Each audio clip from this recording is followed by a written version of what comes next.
Hello, I'm Kamali, taking you through some of the things people are talking about and some of the stuff they're sharing around the world on NewsFeed today. Bibi finally free after blasphemy charges are dropped. She'll leave her home country because people there want her dead. A literal political hot potato in Egypt. Drones give us great shots of animals, but at what cost? And it's Day of the Dogs in Nepal.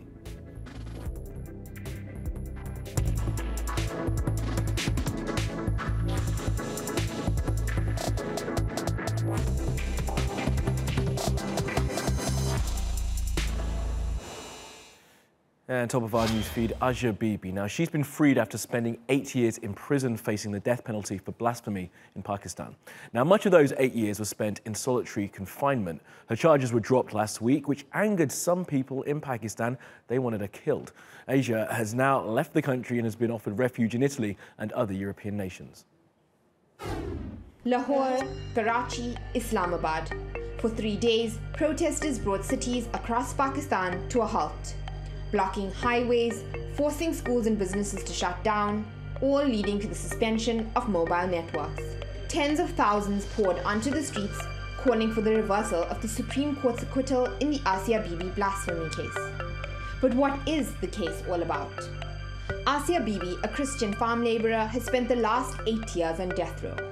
She was accused of defaming Prophet Muhammad by a group of Muslim women after a fight reportedly broke out over their refusal to drink water from a cup she had drunk from. Bibi denied the accusation, saying the woman, along with the local cleric, had fabricated the charges. In 2010, a municipal court convicted her of committing blasphemy and sentenced her to death by hanging. Over the next few years, Bibi's case continued to polarize the country. Minorities Minister Shahbaz Bhatti and former Punjab Governor Salman Taseer were assassinated for defending Bibi and advocating for reforms in Pakistan's blasphemy laws. Taseer's assassin, his bodyguard Mumtaz Qadri, was executed in 2016. But the execution turned him into a martyr. Qadri's supporters dedicated a shrine to him, and his actions inspired the foundation of the Tehreek-e-Labbaik party. In October 2018, the Supreme Court acquitted Bibi. This was followed by TLP-led protests that only stopped after the government struck a deal to bar Bibi from leaving the country, allowing the protesters to appeal the Supreme Court verdict. But why has the blasphemy law been so controversial in Pakistan? Insulting any religion was criminalized by British rulers in the 19th century. The law remained in place even after Pakistan gained independence, and several clauses were added by President Zia-ul-Haq in the 1980s, including introducing the death penalty for insulting Prophet Muhammad. Since 1987, 633 Muslims, 494 Ahmadis, 187 Christians, and 21 Hindus have been accused of blasphemy. Not a single person has been executed in Pakistan for it. But in the last 30 years, at least 69 people have lost their lives, mostly because mobs have taken the law into their own hands, beating, shooting, or burning people accused of blasphemy. Rights groups say the law is being used to settle personal scores and target minorities. In 2017, journalism student Mashal Khan was lynched to death by his classmates over a blasphemy allegation.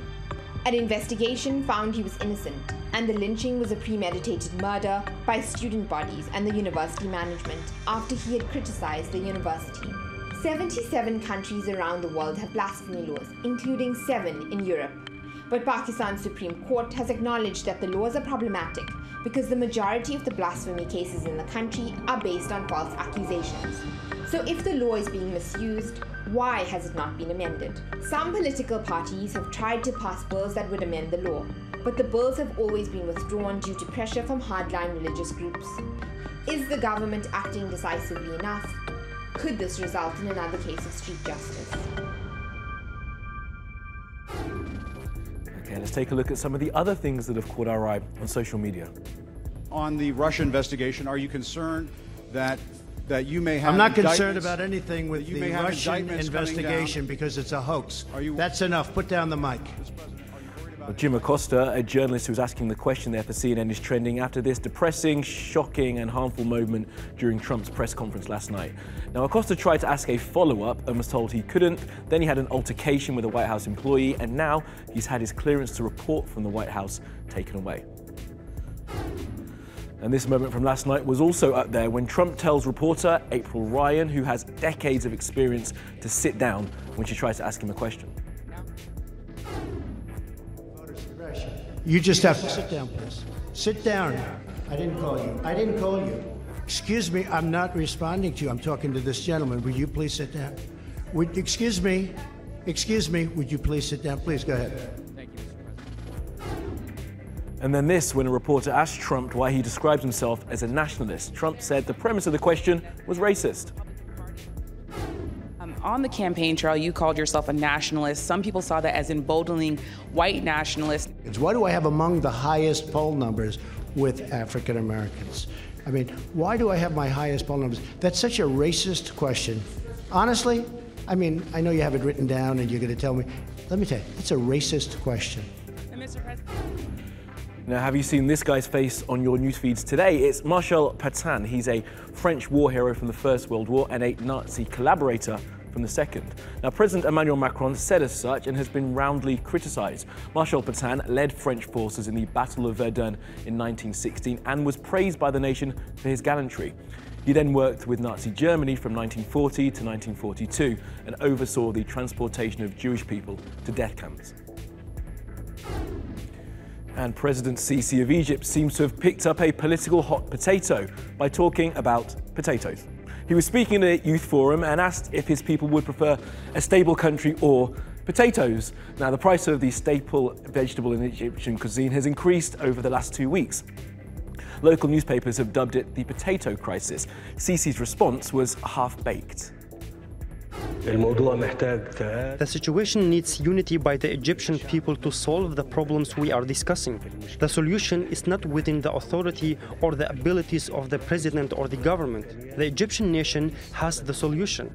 If we will not sacrifice for the building of the nation, then the result will not be as you all wish.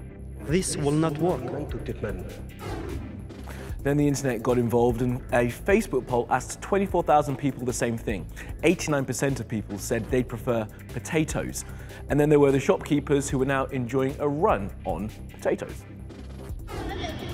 The prices start to decrease, but we hope they decrease even more. They cost 8 to 10 pounds, but we hope they will drop a bit more. As you can tell now, the prices decreased from 10 pounds to 5 pounds. Look at how many people are shopping. And after all that, perhaps fitting that people in Turkey are tweeting under the hashtag Sekiz Kasım Dünya Deliler Günü, which means the 8th of November is the World Day of Crazy People. And this character has a funnel on his head. You can probably see him there, which is funny in Turkey.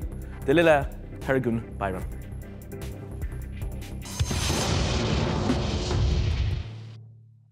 Now, the Cameroonian military say they've been able to free more than 70 students who were kidnapped earlier in the week. But the incident may be the beginning of an increase in violence between the French and English-speaking parts of the nation.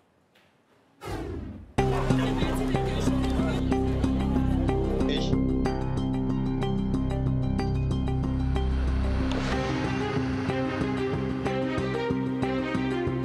would like to send a strong message to the terrorists that yes, they have provoked. There are raping, killing, looting, abducting, but they are going to face a strong, powerful reaction.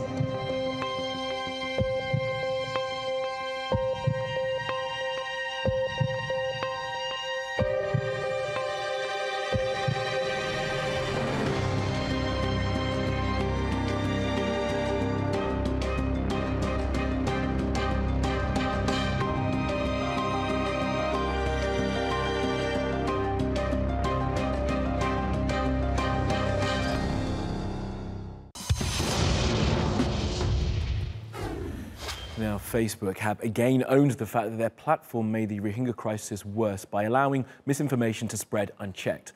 They commissioned a report that said that Facebook also didn't appreciate how illiterate much of Myanmar is and how people there are unable to tell truth from lies.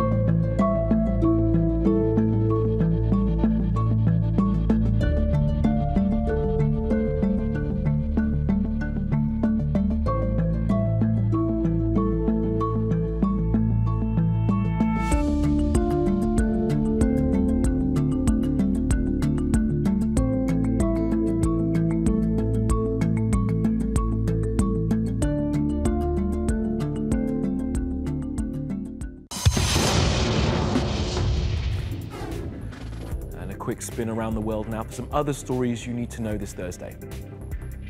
Well, this is a black music teacher fighting a Latino student in a classroom in California.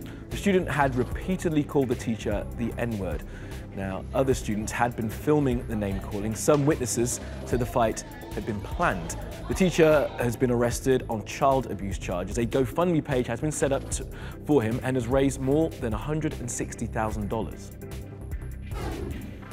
A folding phone, just what you didn't know you didn't want, has been unfurled to great ceremony by Samsung. It's a world first apparently, and as the name suggests, it folds out to become a tablet.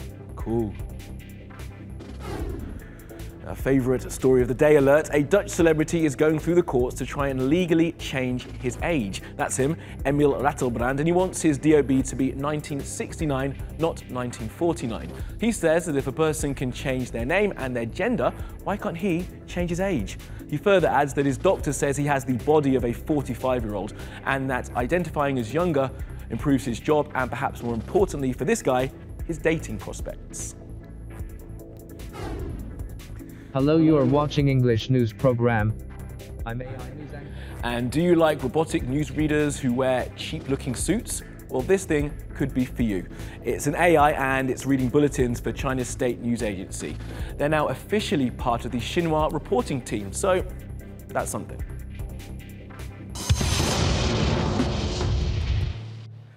Now, we love an animal story here on NewsFeed, something light and uplifting and funny to put a smile to your day. But one we ran earlier this week looked like it was actually the opposite of all of those things. And it took science to point out what we all should have really realized. Here's Karen.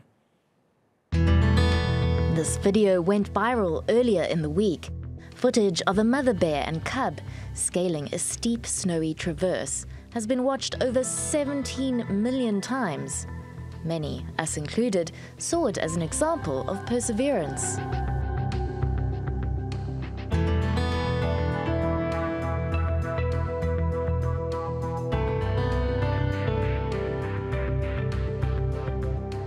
But biologists saw something different. They believe the two animals were in distress, harassed by humans with a drone. Drones have given wildlife photographers the opportunity to capture some amazing footage, but they're obviously alien to animals. Their persistent sound, their proximity is a problem. Since drones are relatively new, no one knows for sure how they affect animals. But what research there is says they may not be good. A study on bears in the US found their heart rate increased when drones flew nearby. And in this recent viral video, biologists point out the mother bear frequently looks at the drone, swatting her baby away, thinking it's a predator, causing the cub's fall. So are these amazing pictures worth the potential harm? And now for animals doing stuff, and I really hope that none of these guys were filmed using a drone. It's Day of the Dog in Nepal, or Kukar Tihar. It's part of a 5-day festival where the 4-legged animals are celebrated and blessed. Now, the internet tells me that Hindus think the dog is Yadamaj, the messenger of death. So you keep the dogs happy, you keep Yadamaj happy. And who can't be happy when they have a flower garland around their neck? Good doggos. And that's all from the NewsFeed team. Reach out to me with your questions, comments, complaints and suggestions. I'm at Kamali Melbourne. You'll find us 24/7 on Twitter, YouTube and Facebook. Follow, subscribe and add. See you again tomorrow.